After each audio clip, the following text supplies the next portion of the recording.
focus nila is sa solving the problem. Anong solusyon? Ano mga pwede kong gawin? Yung kabayanihan. Lahat ng tao may magagawa. Yun nga, sabi ng kwento po ninyo, o post ka lang sa Facebook, humingi ka ng tulong para sa isang proyekto, tapos tulungan mo yung tao. Napakalaking kabayanihan na nun, di ba? At lahat ng tao pwedeng gawin yun, no? Iniisip natin, lagi ang mga tao sinasabi, maliit lang akong tao, wala namang magagawa. Pero dyan, sa halimbawa na yan, pinapakita ninyo na lahat ng tao pwedeng tumulong. Tama po. Ito po isang magandang halimbawa, Marides, Colonel. Nakapagtapos kami ng eskwelahan, ang Kabayanihan Foundation, family namin, sa Mindoro. Siyempre, kulang ng mga upuan. Kami po sa kailangan ng upuan, may magmamagandang loob.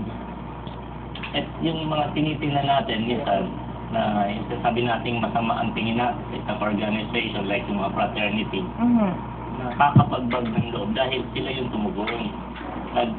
Actually, marami pong fraternity ang tumutulong. Ba yan?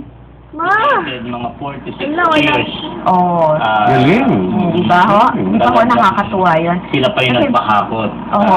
Alam niyo po, excited yung mga fraternities talaga. Alam ko, may isang grupo kikilala. Lahat sila nagdodonate ng dugo. Kasi ang dami-dami nilang miyembro, pag blood donation times, lahat sila nagdodonate ng dugo. Kabayanihan din yun, di ba? So, lahat ng tao pwedeng tumulong sa pag-develop ng bansa. Napakaganda ng sinabi po ninyo. Yung maraming tao reklamo ng reklamo, pero walang ginagawa. Pero dito sa munting bagay, sinasabi ninyo, lahat ng tao pwede pong tumulong. Napakaganda ng kaisipan kasi na hindi kinakailangang mayaman ka sa pinansyal. Kailangan lang ma-realize mo o maintindihan mo na ang yaman, hindi lang financial yan eh. Kailangan matutunan natin mga Pilipino na i-appreciate din yung ibang yaman. Katulad nun, meron kang panahon, meron kang kaalaman sa internet, meron kang mga kaibigan. Mga kaibigan, yaman yan eh. Talento. At higit sa lahat siguro na nakikita ko, yung pangangailangan to act on your idea, yung aksyon. Hindi yung puro daldal, reklamo, salita, or kwento.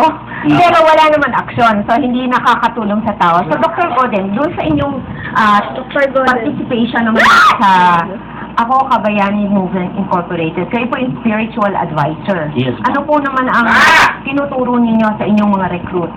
Una-una, magandang umaga sa inyo dalawa. It's an honor to be with you here in a wonderful program. Thank you po. Una-una po, dagdagan ko po that it is man's nature to do good.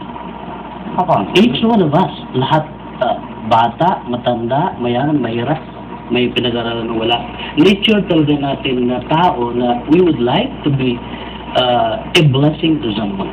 So natin makatulong sa malaki o maliit na brand. The problem is, ito hindi na masyadong napapansin ng marami. Ang napapansin na lang yung kamalian ng kapwa.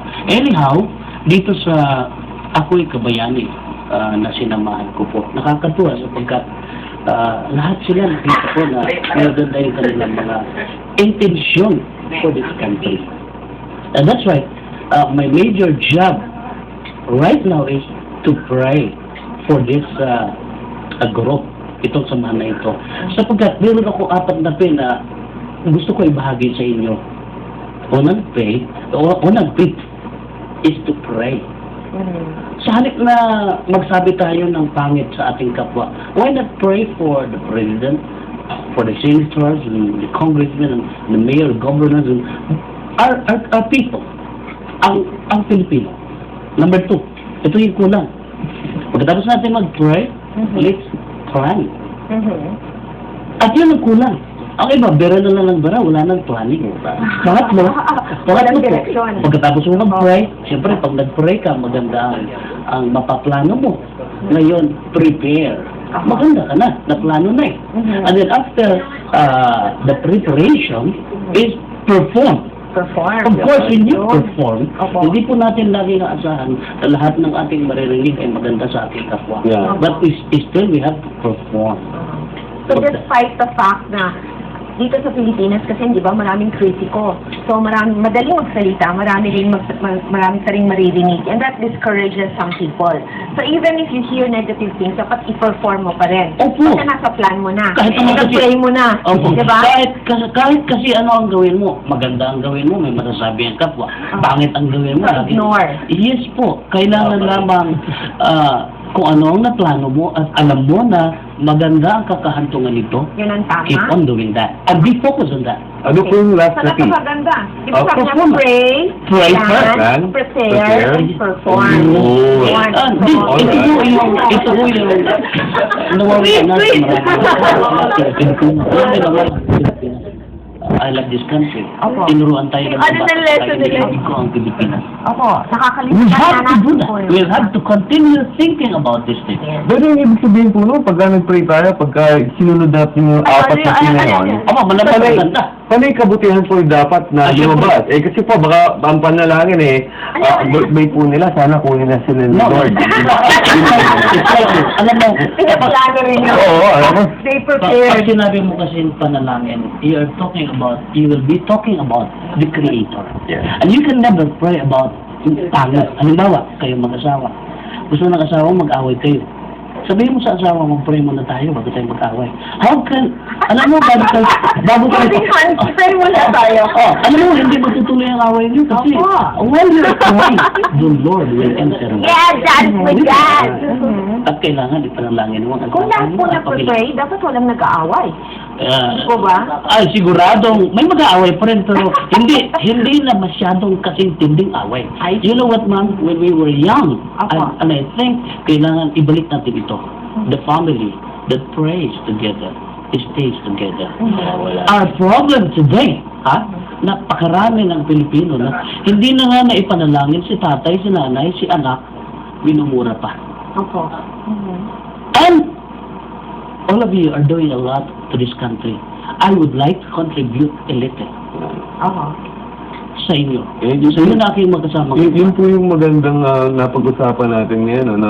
When we pray, and when we plan, when we prepare and perform, all of these should lead to the good, the ultimate good of this nation. By the way, you cannot plan to destroy another because you have prayed. You talk to. Dapat, inspired ka na, no? Correct. You're inspired towards the right direction. Alam mo kung bakit lagi na lang pangit ang ating nakikita sa ibang tao? Opo. Kasi yun na lagi ang gusto nating isipin eh. But when you talk to God, when you start talking to them, Lord, I'm just a small being in this So, world, and thank you it's for all in letting our me. attitude. It's in our attitude Yes, also, and that is and the our good outlook. So, how do you develop leaders under the Ako Kabayani Movement Incorporated? How do you guide them spiritually, and what are the tips, or what are Okay, the... I'll go back to that again. First, every time I go with them, like ko sinasabi, una kausapin muna natin ang Diyos. He is the only one that can give us wisdom. And everything that we plan to do for our family, for our country, for others, mag-pray muna tayo. Pangalawa, let's sit down, let's plan. Mag-usap tayo, magplano tayo. Ito na nawawala. Ito na nawawala sa marami. And then, prepare. After coming out, we can develop leaders by sticking to that formula. So we guide these leaders into the four P's. Four Ps. Oo. Okay. Hindi sila lumalabas dyan. Ang mahirap Hindi, pa hindi. hindi mo pa nga matatapos yun. So doon sa Ako Kabayani Movement, lahat po ng mga members ninyo sinusunod yung 4 Ps ni Pastor. Tama po. And then, ano yung mga advocacies ninyo na nagawa na ninyo as a group? In particular kasi, like, yun nga, ang isa sa malaking problema natin sa bansa yung ating, hindi naman lahat, pero majority yung mga leaders. Siguro hindi na-apply yung 4Ps. So, yung leadership ang ating gustong i-strengthen. Mhm. So, in your own way, Ako Kabayani Movement, paano natin ma-influensya yung mga leaders na matataas na? Okay. Kasi tayo sa baba, pwede natin sabihin, in our community,